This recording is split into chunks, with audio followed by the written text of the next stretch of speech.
नमस्कार दोस्तों, स्वागत है उत्तर प्रदेश जीके की क्लास नंबर 17 में। दोस्तों, आज की क्लास में हम डिस्कस करने वाले हैं उत्तर प्रदेश की नदियों के बारे में। इससे पहले क्लास नंबर 16 में भी हमने उत्तर प्रदेश की नदियों के बारे में डिस्कस किया था, जिसमें हमने हिमालय पर्वत श्रेणी से निकलने वाली नदियों से जो पंच प्रयाग बने थे उनके बारे में और गंगा नदी के बारे में डिस्कस किया था बहुत ही डिटेल से।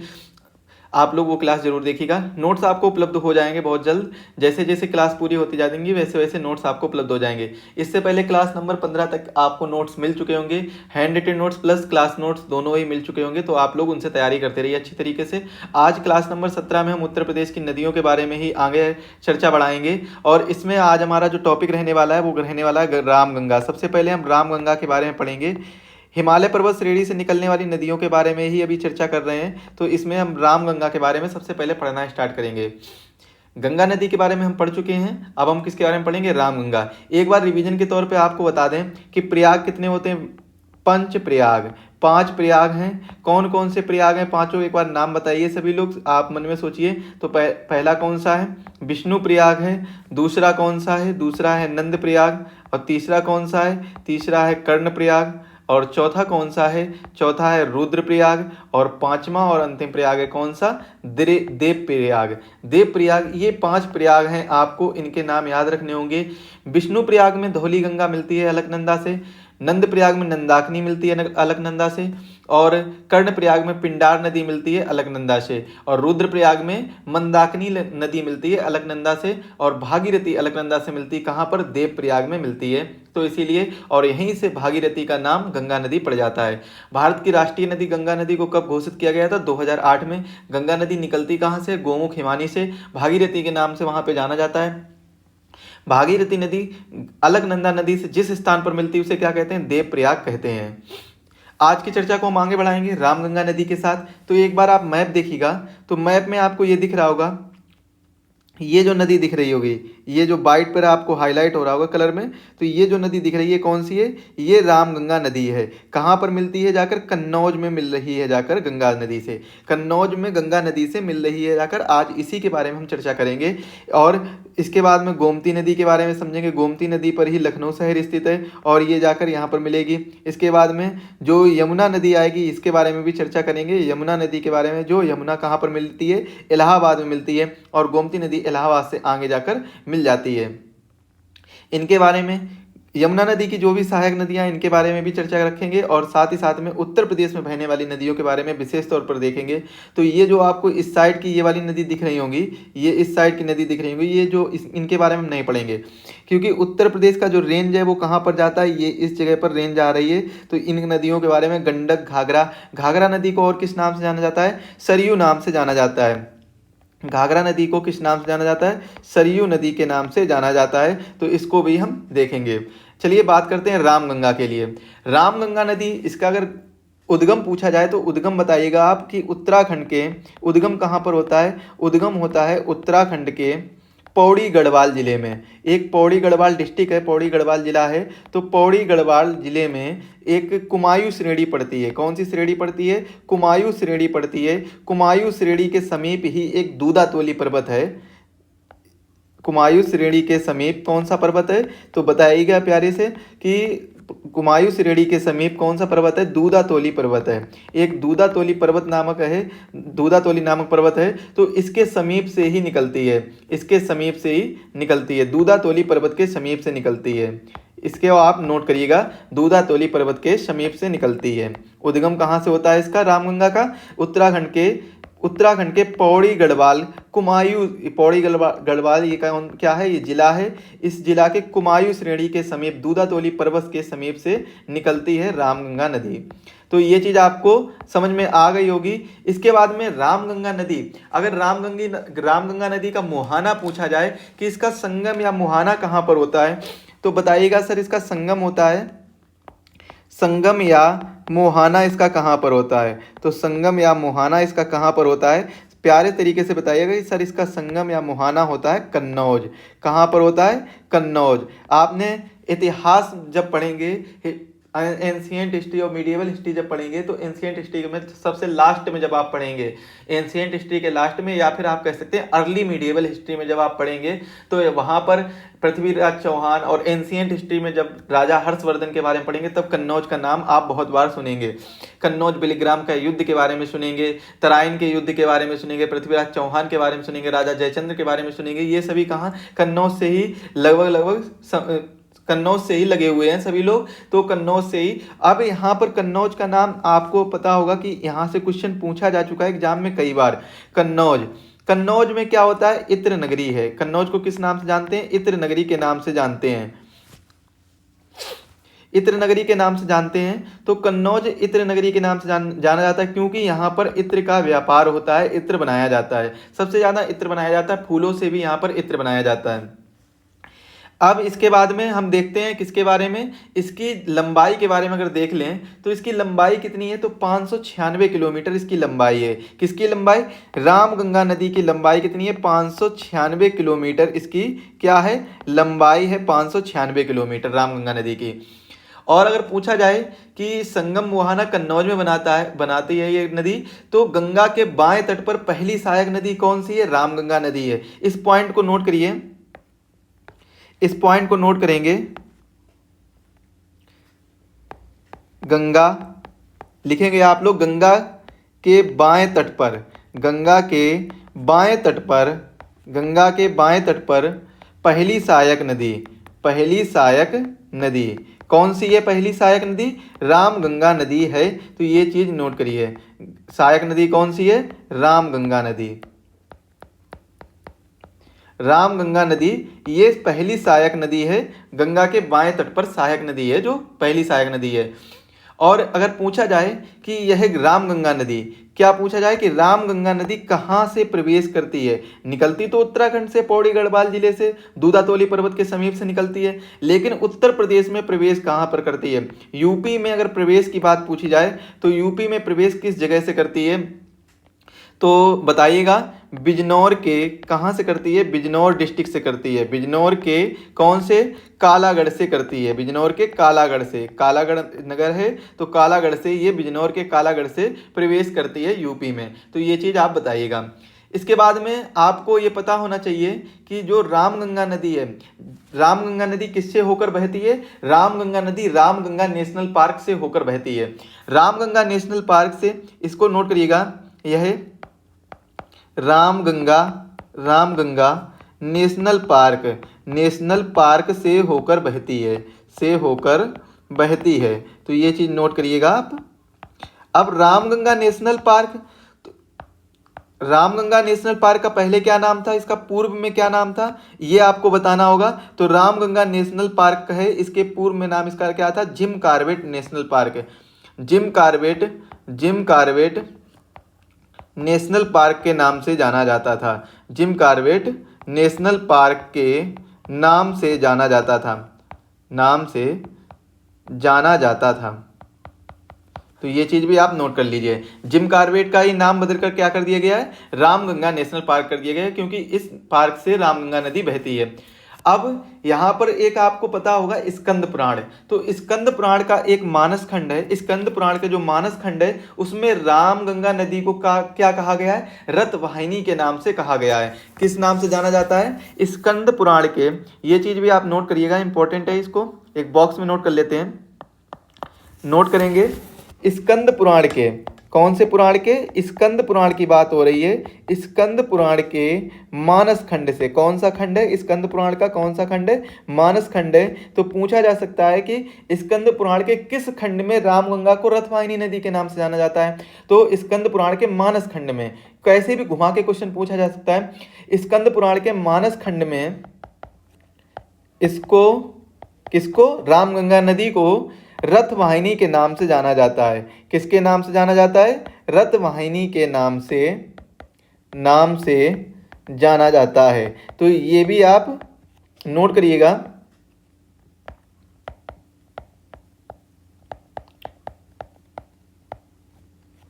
रामगंगा नदी को किसके नाम से जाना जाता है? रथवाहिनी के नाम से जाना जाता है। कहाँ पर जाना जाता है? स्कंद पुराण के मानस खंड में। ये रामगंगा का नाम है, रामगंगा का अन्य नाम।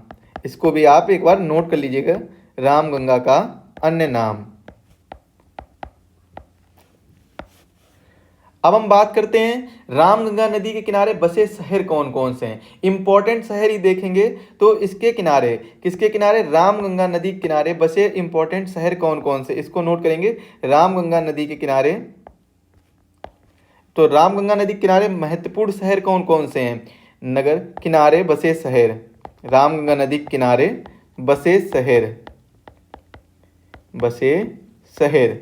तो देखेंगे पहला कौन सा शहर है, नोट करिएगा, बरेली, बदायूं, बरेली हो गया, बदायूं हो गया, और मुरादाबाद। बरेली, बदायूं और मुरादाबाद, रामपुर, रामपुर, हरदोई, हरदोई और बिजनौर, बिजनौर हो जाएगा। बिजनौर के साथ और क्या हो जाएगा? शाहजहांपुर हो जाएगा। क्या हो जाएगा? शाहजहांपुर हो जाएगा, शाहजहांपुर। ये रामगंगा नदी किनारे बसे हुए शहर हैं। अगर यहाँ पर खनिज की उपलब्धता की बात की जाए, कहाँ पर? रामगंगा नदी में खनिज की उपलब्धता, खनिज की उपलब्धता की बात की जाए तो यहाँ पर खनिज पाया जाता है 1% सोना रामगंगा नदी में पाया जाता है। अगर भारत में बात करी जाए सोने की, तो भारत का 1% सोना, 1% गोल्ड कहाँ पर पाया जाता है? 1% सोना रामगंगा नदी में पाया जाता है, रामगंगा नदी में पाया जाता है। ये चीज़ आप नोट करिएगा, बहुत इंपॉर्टेंट है। कहाँ पर पाया जाता है? रामगंगा नदी में पाया जाता है। अगर रामगंगा की नदी की सहायक नदियों के बारे में बात की जाए, किसकी सहायक नदियों के बारे में बात की जाए? रामगंगा नदी की सहायक नदियाँ। सहायक नदियाँ इसकी कौन कौन सी हैं, ये भी नोट कर लेते हैं। सहायक नदियाँ देख लेते हैं, बहुत ही ज़्यादा इंपॉर्टेंट क्वेश्चन है, पूछा जाता है यहाँ से। देखते हैं इसकी सहायक नदियाँ कौन कौन सी हैं। एक तो हो जाएगी खो, एक कौन सी हो जाएगी? गगास, एक कौन सी हो जाएगी? गगास हो जाएगी, और कौन सी हो जाएगी? अरिल हो जाएगी। अरिल के बाद क्या हो जाएगा? विनोद हो जाएगी। कौन सी हो जाएगी? विनोद नदी हो जाएगी।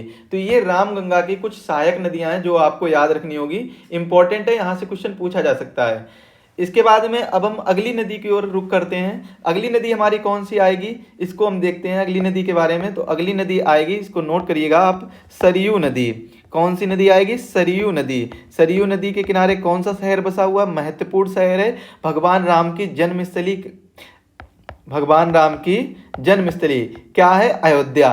तो सरयू नदी किनारे बसा हुआ शहर कौन सा है? महत्वपूर्ण अयोध्या शहर है। और अयोध्या को पहले किस नाम से जाना जाता था?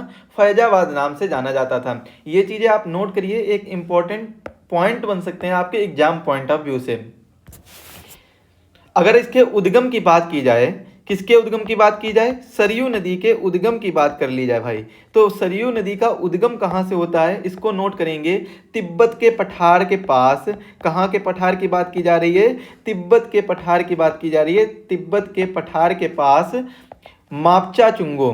कहाँ से? मापचा चुंगो हिमनस से। कहाँ से इसका उद्गम होता है? तिब्बत के पठार के पास मापचा चुंगो, मापचा चुंगो, मापचा चुंगो ग्लेशियर या मापचा चुंगो हिमनस से होता है इसका उद्गम। तो ये चीज़ नोट करिएगा। अगर क्वेश्चन पूछा जाए कि सर जो पर्वतीय प्रदेश में इसे क्या कहा जाता है, पर्वतीय प्रदेश में, इसका देखिए ये इंपॉर्टेंट है, इसको आप इस पॉइंट को नोट करिए। पर्वतीय प्रदेश में इसे जाना जाता है करनाली। किस नाम से जाना जाता है? करनाली नाम से जाना जाता है। और मैदानी भाग में इसे किस नाम से जाना जाता है? मैदानी भाग में इसे जाना जाता है किस नाम से? घाघरा के नाम से जाना जाता है। और करनाली इसका कहाँ पर इसको नाम दिया जाता है? तो करनाली इसका नाम दिया जाता है नेपाल में। कहाँ पर? नेपाल में इस नदी को करनाली नदी के नाम से जाना जाता है, और भारत में इस नदी को घाघरा नदी के नाम से जाना जाता है। ये दोनों पॉइंट इंपॉर्टेंट है, इनको आप नोट जरूर करिएगा। अगर यहाँ पर राज्य में प्रवेश की बात की जाए कि उत्तर प्रदेश राज्य में इसका प्रवेश कहाँ से होता है, राज्य में प्रवेश, आखिर ये निकली तो बाहर से है, अदर डिस्ट्रिक्ट से निकली है, तो इसका उत्तर प्रदेश में प्रवेश कहाँ से होता है। तो प्रवेश देखिए इसका, लिखिएगा लखीमपुर व बहराइच की सीमा को बनाते हुए, लखीमपुर व बहराइच की, जो लखीमपुर डिस्ट्रिक्ट है और जो बहराइच डिस्ट्रिक्ट है, इनकी सीमा, इनके बॉर्डर को बनाते हुए,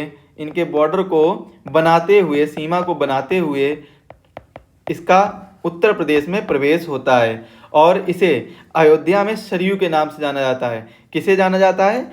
जिसके सरयू नदी के बारे में पढ़ रहे हैं, यानी घाघरा नदी के बारे में पढ़ रहे हैं, और अयोध्या में इसे किस नाम से जाना जाता है? सरयू नदी के नाम से। यहीं पर नोट करेंगे, अयोध्या में इसका नाम है, अयोध्या में जाना जाता है। सरयू नदी के किनारे कौन सा शहर बसा हुआ है? अयोध्या।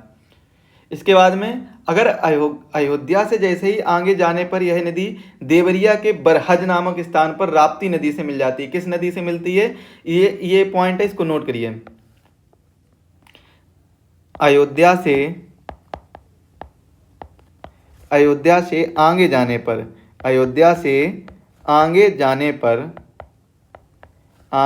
पर सरयू नदी या घाघरा नदी, सरयू नदी देवरिया डिस्ट्रिक्ट पड़ता है यूपी में, देवरिया के बरहज नामक स्थान पर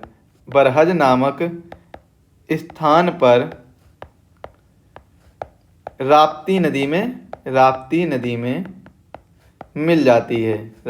में मिल जाती है। तो ये चीज़ आप नोट कर लीजिएगा, राप्ती नदी में मिल जाती है। अगर सरयू नदी की लंबाई की बात की जाए कि इसकी सर लंबाई कितनी होती है, लंबाई की बात कर ली जाए तो इसकी लंबाई है 1080 किलोमीटर।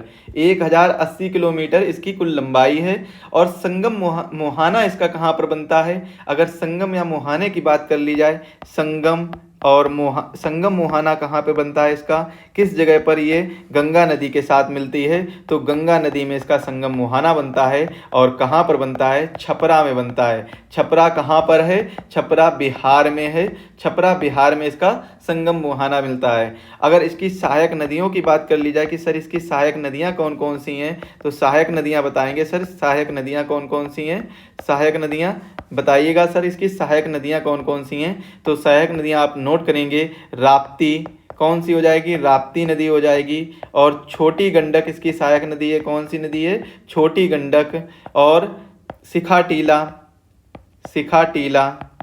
छोटी गंडक, सिखाटीला, बेदी भी इसकी सहायक नदी है, और सेठी भी इसकी सहायक नदी है। अगर पूछा जाए कि ये कौन कौन से देश में होकर बहती है, किस किस देश में होकर बहती है, तो आप बताइएगा सर। ये तिब्बत में बहती है। कहाँ पर बहती है? तिब्बत में बहती है। और कहाँ पर? नेपाल हो गया, नेपाल। और कहाँ पर हो जाएगा? भारत, नेपाल और भारत। तो इन जगहों पर ये बहती है। इसके बाद में अब हम अगली नदी के बारे में पढ़ते हैं। अगली नदी हमारी कौन सी आएगी? गंडक नदी। कौन सी नदी है? गंडक नदी के बारे में पढ़ेंगे। गंडक नदी, सभी नदियों के बारे में हम इंपॉर्टेंट नदियों के बारे में पढ़ना स्टार्ट कर रहे हैं और सभी के बारे में हम पढ़ेंगे। चलिए, इसके उद्गम की बात की जाए अगर, कि इसका उद्गम कहाँ से होता है गंडक नदी का, तो गंडक नदी का उद्गम बताइएगा सर, उद्गम कहाँ से होता है? नोट करेंगे, तिब्बत नेपाल की सीमा बनाते हुए, तिब्बत नेपाल की सीमा बनाते हुए, तिब्बत नेपाल की सीमा बनाते हुए जो धौलागिरी पर्वत, एक इसमें सुधार करते हैं, तिब्बत नेपाल की सीमा धौलागिरी पर्वत से ये निकलती है। जो तिब्बत नेपाल की सीमा बनाते हुए धौलागिरी पर्वत, ऐसे लिखे रहते हैं, धौलागिरी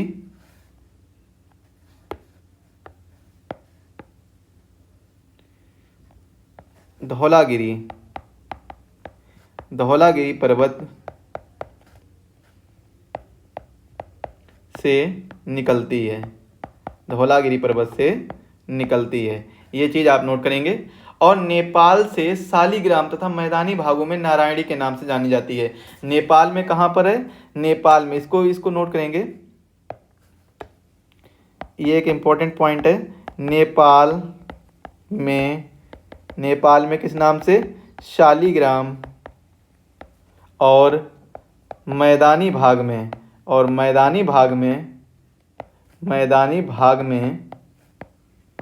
नारायणी के नाम से जानी जाती है।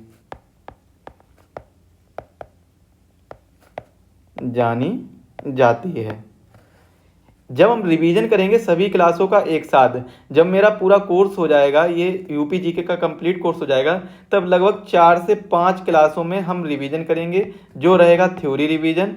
क्या रहेगा? Theory revision. और इसके बाद में हम 5 से 6 क्लास में, लगभग 5 से 6 क्लास में हम मल्टीपल चॉइस क्वेश्चन रिवीजन करेंगे। कैसा रिवीजन करेंगे? मल्टीपल चॉइस क्वेश्चन रिवीजन करेंगे। तो यहाँ पर आपको सारी चीज़ें अच्छे से समझ में आ जाएंगी। जो भी मैंने पढ़ाया होगा वो सभी चीज़ों को हम रिवीजन करेंगे, तो आपको सारी चीज़ें अच्छे से क्लियर हो जाएंगी। उत्तर प्रदेश में अगर इसका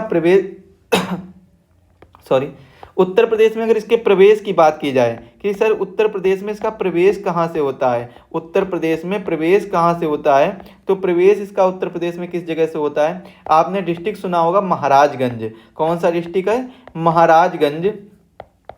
महाराजगंज व कुशीनगर जनपद से। कौन से जनपद से? कुशीनगर जनपद से। महाराजगंज व कुशीनगर जनपद से इसका प्रवेश होता है। सर इसकी लंबाई कितनी है? लंबाई है 425 किलोमीटर। इसकी जो लंबाई है गंडक नदी की, वो कितनी है? 425 किलोमीटर। और अगर इसके संगम मुहाने की बात की जाए कि सर बताइए इसका संगम मुहाना कहाँ पर बनता है? संगम मुहाना कहाँ पर बनता है? तो ये बताइएगा आप लोग कि संगम मुहाना इसका कहाँ पर बनेगा। तो संगम मुहाना के लिए बताएंगे आप कि संगम मुहाना सर इसका कहाँ पर बनेगा? गंगा नदी में बनेगा। गंगा नदी में संगम मुहाना बनेगा। अब गंगा नदी में संगम मुहाना कहाँ पर बनेगा? हाजीपुर, पटना में। कहाँ पर? हाजीपुर, जो कि पटना में है, बिहार की राजधानी पटना में हाजीपुर में गंगा नदी पर इसका संगम मुहाना बनता है। और इसके लिए एक परियोजना चलाई जाती है, एक परियोजना है इसकी गंडक परियोजना। कौन सी परियोजना है? गंडक परियोजना। इसको नोट करेंगे, गंडक परियोजना। गंडक परियोजना किसकी किसकी परियोजना है? उत्तर प्रदेश एवं बिहार, उत्तर प्रदेश एवं बिहार की संयुक्त परियोजना है। उत्तर प्रदेश एवं बिहार की संयुक्त परियोजना है। तो ये चीज़ भी आप नोट करेंगे। उत्तर प्रदेश एवं बिहार की संयुक्त परियोजना गंडक परियोजना है, जो गंडक नदी पर है। अब इसको वैदिक काल में किस नाम से जाना जाता था? क्वेश्चन अगर पूछा जाए कि गंडक नदी को वैदिक काल में किस नाम से जाना जाता था, तो लिखिएगा गंडक नदी को, इसको किस नाम से जाना जाता था? सदा नीरा के नाम से जाना जाता था। कब? वैदिक काल में इसको सदा नीरा के नाम से जाना जाता था। ये चीज़ भी आप नोट कर लीजिएगा। इसके बाद में अगली नदी जिसके बारे में हम पढ़ने वाले हैं वो है शारदा नदी। किसके बारे में पढ़ेंगे? शारदा नदी के बारे में पढ़ेंगे। शारदा नदी कह लीजिए या काली नदी कह लीजिए, तो इनके बारे में हम पढ़ेंगे, शारदा नदी के बारे में। इसका उद्गम अगर पूछा जाए कि सर इसका उद्गम कहाँ से होता है, क्या पूछा जाए? सर उद्गम पूछा जाए कि बताइएगा सर उद्गम इसका कहाँ से होगा, तो बताएंगे उत्तराखंड राज्य में। उद्गम इसका होता है कहाँ पर? उत्तराखंड राज्य में ही उसका उद्गम होता है। और उत्तराखंड राज्य में किस जगह पर? उत्तराखंड राज्य के जो भी पिथौरागढ़ जिला है, कौन सा जिला है मेरे प्यारे भाइयों? पिथौरागढ़ जिला है। पिथौरागढ़ जिले के समीप ही एक काला पानी स्थान स्थित है। ये जिला है, पिथौरागढ़ जिला है, और इसके समीप काला पानी स्थान से, कौन सी जगह है? काला पानी स्थान से इसका उद्गम होता है, काला पानी स्थान से। इसके बाद में अगर यहाँ से क्वेश्चन पूछा जाए आपसे कि इसको और किस नाम से जानते हैं, जो शारदा नदी है, शारदा नदी को और किस नाम से जाना जाता है, तो इसके अन्य नाम अगर पूछे जाएं, सर इसके अन्य नाम कौन कौन से हैं एक बार बता दीजिएगा। तो बताइए, महाकाली बताइएगा आप लोग, महाकाली। क्या नाम है? महाकाली, काली गंगा। और क्या नाम है इसका? काली गंगा इसका नाम है। और क्या है? शारदा नदी, शारदा नदी भी इसका नाम है, काली नदी भी इसका नाम है। इसके बाद में अगर ये पूछी जाए कि इसके राज्य कौन कौन से, किस राज्य में होकर ये नदी बहती है, तो लिखिएगा उत्तराखंड, उत्तराखंड पूछा जाएगा, बिहार आ जाएगा, और क्या आ जाएगा? उत्तर प्रदेश आ जाएगा। उत्तराखंड, उत्तर प्रदेश और बिहार। अगर एक संधि की बात कर ली जाए, सर कौन सी संधि है? चलिए संधि को भी थोड़ी देर होल्ड करते हैं। पहले हम देखते हैं जो टनकपुर, टनकपुर, टनकपुर कहाँ पर है? टनकपुर ये कहाँ पर है? उत्तराखंड में, उत्तराखंड। टनकपुर कहाँ पर है? उत्तराखंड। के बाद, के बाद टनकपुर मतलब टनकपुर के बाद काली नदी को, किस नदी को? काली नदी को, काली नदी को किस नाम से जाना जाता है? काली नदी को शारदा नदी के नाम से जाना जाता है। क्वेश्चन पूछा जाए कि काली नदी को कहाँ से शारदा नदी के नाम से जाना जाता है, तो बड़े प्यारे तरीके से बताइएगा। टनकपुर जो कि कहाँ पर पड़ता है? उत्तराखंड में पड़ता है। तो उत्तराखंड के इसके बाद काली नदी को शारदा नदी के नाम से जाना जाता है। शारदा नदी को, सॉरी काली नदी को शारदा नदी के नाम से जाना जाता है। ये चीज़ आप नोट करिए, जाना जाता है। अब इसके बाद यहाँ पर देखेंगे हम उत्तर प्रदेश में इसका प्रवेश देखेंगे कि उत्तर प्रदेश में किस किस स्थान से प्रवेश करती है। तो यूपी में अगर प्रवेश की बात कर ली जाए कि इसमें यूपी में कहाँ से प्रवेश करती है, तो पीलीभीत डिस्ट्रिक्ट से प्रवेश करती है। किस जगह से प्रवेश करती है? पीलीभीत डिस्ट्रिक्ट से प्रयोग करती है। अगर संगम मुहाना पूछा जाए कि इसका संगम मुहाना कहाँ पर बनता है, संगम मुहाना कहाँ पर बनता है, तो बताइएगा कि इसका संगम मुहाना है वो कहाँ पर बनता है? सीतापुर के, किस स्थान पर बनता है? सीतापुर डिस्ट्रिक्ट में संगम मुहाना बनता है, सीतापुर के बसरा नामक स्थान पर। एक स्थान भी नोट कर लीजिए, बसरा नामक स्थान पर, बसरा नामक स्थान पर, बसरा नामक स्थान पर घाघरा नदी में मिल जाती है। कौन सी नदी मिल जाती है? घाघरा नदी में, घाघरा नदी में मिल जाती है। ये चीज़ आप नोट कर लीजिएगा, घाघरा नदी में मिल जाती है। इसके बाद में अगर इसमें हम एक संधि के बारे में देख लेते हैं, कौन सी संधि है जिसके बारे में हम देखेंगे। संधि को एक मिनट रुकिए, संधि के बारे में भी देखते हैं। पहले इसकी लंबाई देखिए, लंबाई कितनी है? इसकी लंबाई है 350 किलोमीटर। लंबाई कितनी है? 350 किलोमीटर इसकी लंबाई है। और यहाँ पर इसकी जो सहायक नदियाँ कौन कौन सी हैं, सहायक नदियाँ देखते हैं, ये इंपॉर्टेंट है। यहाँ से देखेंगे सहायक नदियाँ, सहायक नदियाँ कौन कौन सी हैं, सहायक नदियाँ, सहायक नदियाँ नोट करिएगा आप लोग, सभी लोग नोट करेंगे सहायक नदी कौन कौन सी हैं। तो सहायक नदी नोट करेंगे, कुटी नदी, कौन सी नदी है? कुटी नदी, धौली गंगा, धौली गंगा, गौरी, चमेलिया,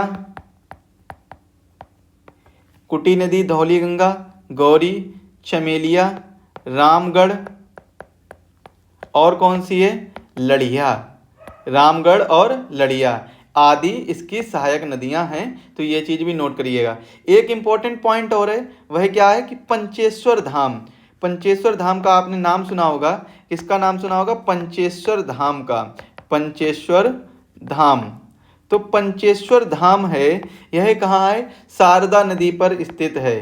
पंचेश्वर धाम कहाँ, किस नदी पर स्थित है? शारदा नदी पर पंचेश्वर धाम स्थित है। और यह कहाँ पर स्थित है? तो यह स्थित है भारत व नेपाल की सीमा पर, भारत व नेपाल की सीमा पर स्थित है, भारत व नेपाल की सीमा पर स्थित है। तो ये चीज़ आप नोट करिएगा।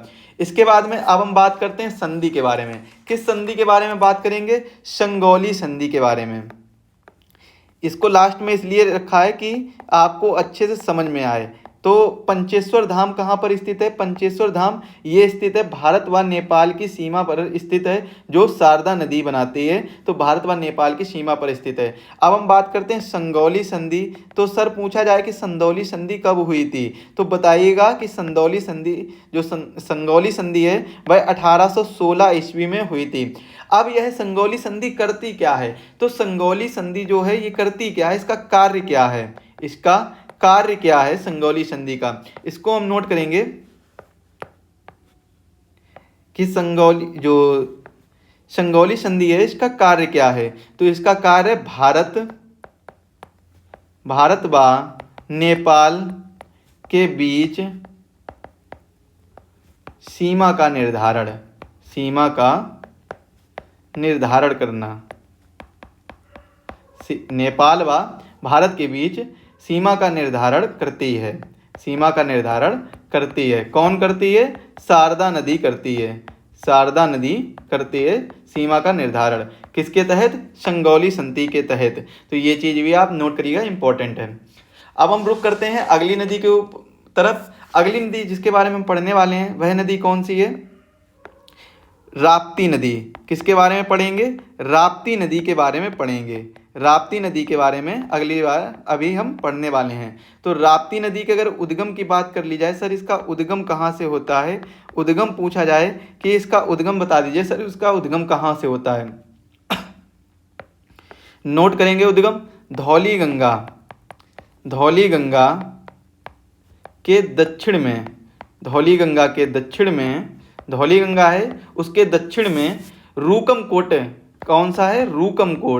रूकमकोट जो कहाँ पर पड़ता है? नेपाल में पड़ता है। यहाँ से इसका उद्गम होता है। और इसकी अगर लंबाई सर पूछी जाए कि इसकी लंबाई कितनी है, तो बताइएगा 640 किलोमीटर ये लंबी नदी है। सहायक नदियाँ अगर पूछ ली जाए कि सर इसकी सहायक नदी कौन कौन सी हैं, तो बताइएगा सर इनकी जो सहायक नदियाँ हैं वह कौन कौन सी हैं? बूढ़ी गंडक है, एक कौन है? बूढ़ी गंडक हो जाएगी, और कौन सी हो जाएगी? रोहिणी नदी हो जाएगी। तो ये इसकी आदि सहायक नदियां हैं। ये इंपॉर्टेंट है, यहाँ से क्वेश्चन पूछ लिया जाता है। इसके बाद में जो राप्ती नदी है, इसे क्या कहा जाता है? राप्ती नदी को कहा जाता है गोरखपुर का शोक। क्या कहा जाता है? गोरखपुर का शोक कहा जाता है। गोरखपुर का शोक कौन है? राप्ती नदी है। ये चीज़ भी आप नोट करिएगा। इसके बाद में अगर क्वेश्चन पूछा जाए कि ये किस किस जिलों से होकर गुजरती है, किस किस जिलों से होकर बहती है, तो ये अगर ज़िले पूछ लिए जाए, उत्तर प्रदेश के ज़िला, यूपी के ज़िला, तो कौन कौन से ज़िले आ जाएंगे इसमें? आप बताइएगा सर कि यूपी के कौन कौन से ज़िले आ जाएंगे? श्रावस्ती आ जाएगा, श्रावस्ती से होकर बहती है। बस्ती से होकर बहती है, श्रावस्ती, बस्ती, बलरामपुर हो जाएगा। क्या हो जाएगा? बलरामपुर हो जाएगा। और इसके बाद में सिद्धार्थनगर हो जाएगा, सिद्धार्थनगर। और सिद्धार्थनगर के बाद में गोरखपुर तो ऑब्वियसली हो ही जाएगा, क्योंकि गोरखपुर का शोक भी किसे कहा जाता है? राप्ती नदी को कहा जाता है। इसके बाद में एक नगर और आ जाएगा, संत कबीर नगर। नगर मतलब ये है कि ये कैसा है? डिस्ट्रिक्ट है संत कबीर नगर। जिस प्रकार से अंबेडकर नगर एक डिस्ट्रिक्ट है, उसी प्रकार संत कबीर नगर भी एक डिस्ट्रिक्ट है। और इसके बाद में इनसे बहती है, ये कहाँ से? इन्हीं डिस्ट्रिक्ट, इन जिलों से होकर बहती है। और कहाँ पर मिलती है जाकर? संगम मुहाना कहाँ बनाती है? संत कबीर नगर से बहती है, से यहाँ पर लिखिए होते हुए बहती है। संत कबीर नगर से होते हुए बहती है। अगर पूछा जाए कि संगम मुहाना क्या पूछ लिया जाए सर? संगम मुहाना पूछ लिया जाए कि इसका संगम मुहाना कहाँ पर बनता है, तो बताइएगा सर इसका जो संगम मुहाना है वो कहाँ पर बनेगा? संगम मुहाना बनेगा देवरिया के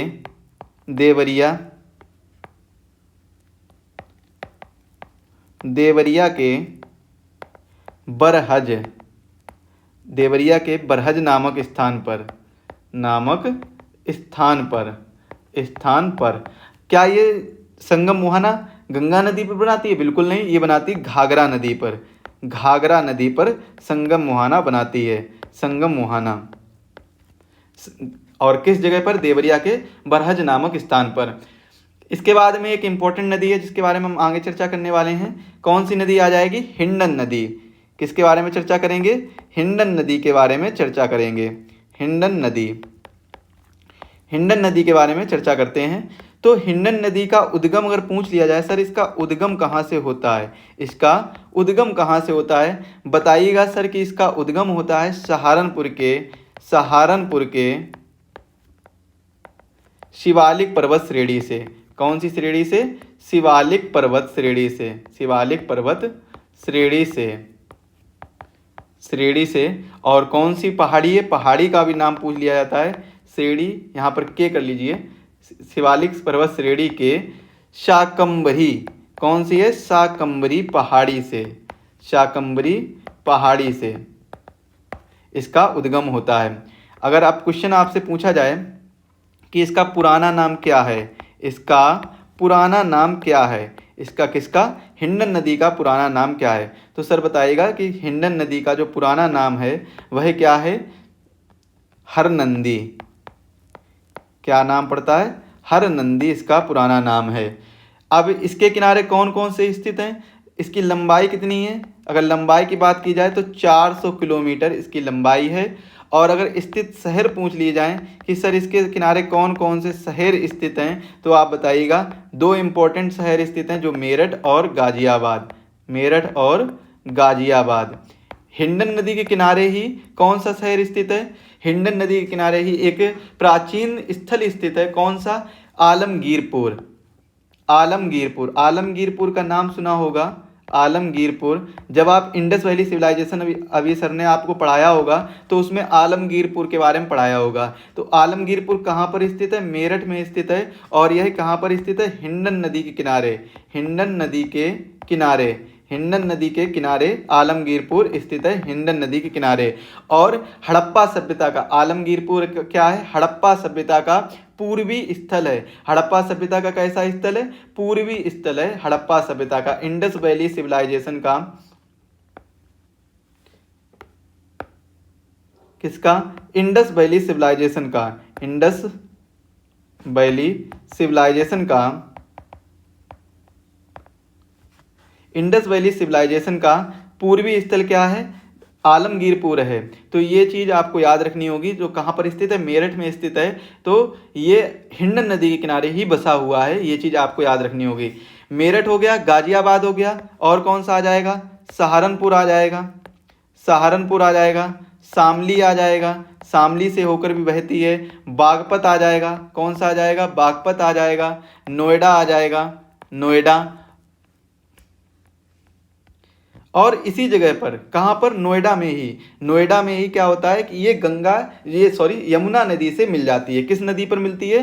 ये यमुना नदी पर मिल जाती है। अगर संगम मुहाने की बात कर ली जाए, किसकी बात कर ली जाए सर? संगम मुहाना की बात कर ली जाए, संगम मुहाना, संगम मुहाना की बात कर ली जाए, तो इसका संगम जो मुहाना है वह कहाँ पर बनता है? बताइएगा सर कि नोएडा के पास, नोएडा के पास, नोएडा के पास यमुना नदी, यमुना नदी के साथ, यमुना नदी के साथ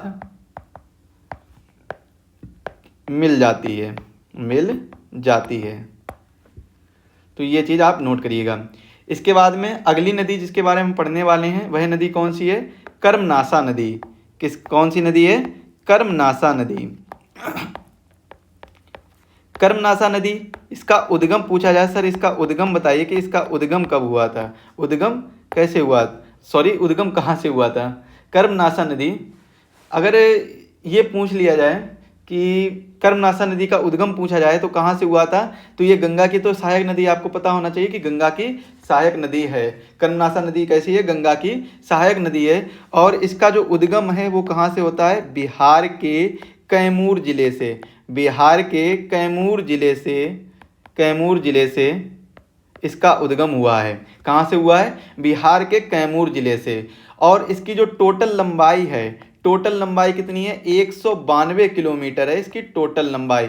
अगर बात कर ली जाए सर कि उत्तर प्रदेश में ये कितनी बहती है, तो उत्तर प्रदेश में 112 किलोमीटर बहती है। यानी बची हुई 80 किलोमीटर, 80 किलोमीटर कहाँ पर बहती है? 80 किलोमीटर बिहार में बहती है। 80 किलोमीटर कहाँ पर? बिहार में बहती है। और यह उत्तर प्रदेश में कहाँ से अंदर आती, मतलब किस जगह पर आती, किस जगह से प्रवेश करती है? तो क्वेश्चन यहाँ से भी पूछा जा सकता है, कर्मनासा नदी किसका किसका बॉर्डर बनाती है? तो यूपी व बिहार का बॉर्डर बनाती है। कर्मनासा नदी यूपी व बिहार की सीमा बनाती है, यूपी व बिहार की सीमा बनाती है। ये चीज़ भी आप याद रखिएगा, यूपी व बिहार की सीमा बनाती है। इसके बाद में एक इम्पॉर्टेंट क्वेश्चन ये पूछा जा सकता है कि यह कहाँ पर गंगा नदी से मिलती है, इसका संगम मोहाना कहाँ पर होता है, ये चीज़ भी पूछा जाता है। तो इसको एक पॉइंट के फॉर्मेट में नोट करेंगे कि यह नदी कौन सी नदी, कर्मनासा नदी गाजीपुर और कौन सा आ जाएगा डिस्ट्रिक्ट, चंदौली डिस्ट्रिक्ट आ जाएगा, गाजीपुर आ जाएगा, चंदौली डिस्ट्रिक्ट आ जाएगा और मिर्ज़ापुर आ जाएगा। वाह, मिर्ज़ापुर आ जाएगा। मिर्ज़ापुर, चंदौली और गाजीपुर, यानी मिर्ज़ापुर से होते हुए, कहाँ से होते हुए, मिर्ज़ापुर से होते हुए गंगा नदी में मिल जाती है। कौन सी नदी, कर्मनासा नदी गाजीपुर में जाती है, चंदौली में जाती है और मिर्ज़ापुर से होते हुए गंगा नदी में मिल जाती है, गंगा नदी में मिल जाती है। ये चीज़ नोट करेंगे, ये बहुत ही इंपॉर्टेंट एक है, तो इसको भी आप नोट कर लीजिए। इसके बाद में यहाँ पर एक किला स्थित है, नौगढ़ किला। नौगढ़ किला आपने नाम सुना होगा, इसको भी नोट करेंगे, नौगढ़ किला। नौगढ़ किला, तो नौगढ़ किला क्या है, ये किसके द्वारा बनवाया, सॉरी ये, हाँ इसको देख लेते हैं, नौगढ़ किला बनवाया किसने है। तो नौगढ़ किला बनवाया गया है राजा विक्रम सिंह द्वारा। राजा विक्रम वीरेंद्र सिंह द्वारा नौगढ़ का किला बनवाया गया था। कहाँ पर स्थित है, तो ये किला स्थित है चंदौली में। ये किला कहाँ पर स्थित है, चंदौली में ये किला स्थित है और राजा विक्रम सिंह द्वारा बनवाया गया था। चंदौली जिले में स्थित है। अगर इसका पूछा जाए, चंदौली जिले जो नौगढ़ किला है ये कहाँ से बनता है, तो नौगढ़ किला कर्मनासा नदी के किनारे ही स्थित है। कौन सी नदी आ जाएगी, कर्मनासा नदी आ जाएगी। कर्मनासा नदी के किनारे ही नौगढ़ किला स्थित है, तो इस पॉइंट को भी नोट करेंगे। इसके बाद में हम अगले सेशन में पढ़ेंगे यमुना नदी के बारे में, जो हमारी क्लास नंबर 18 रहेगी। क्लास नंबर 18 में हम यमुना नदी के बारे में पढ़ेंगे। अगला जो हमारा टॉपिक रहने वाला है वो यमुना नदी रहेगा। यमुना नदी के बारे में हम क्लास नंबर 18 में पढ़ेंगे और आज की क्लास को हम यहीं पर समाप्त करते हैं। आज की क्लास में हमने कुछ प्रमुख नदियों के बारे में, जैसे राप्ती नदी, हिंडन नदी, कर्मनासा नदी और घाघरा नदी, सरयू नदी और जो सरयू नदी हो जाएगी, शारदा नदी भी हो जाएगी, तो इनके बारे में पढ़ा है। और अगली क्लास में हम यमुना नदी के बारे में डिटेल से चर्चा करेंगे। मिलते हैं अगली क्लास में, तब तक के लिए सभी को धन्यवाद।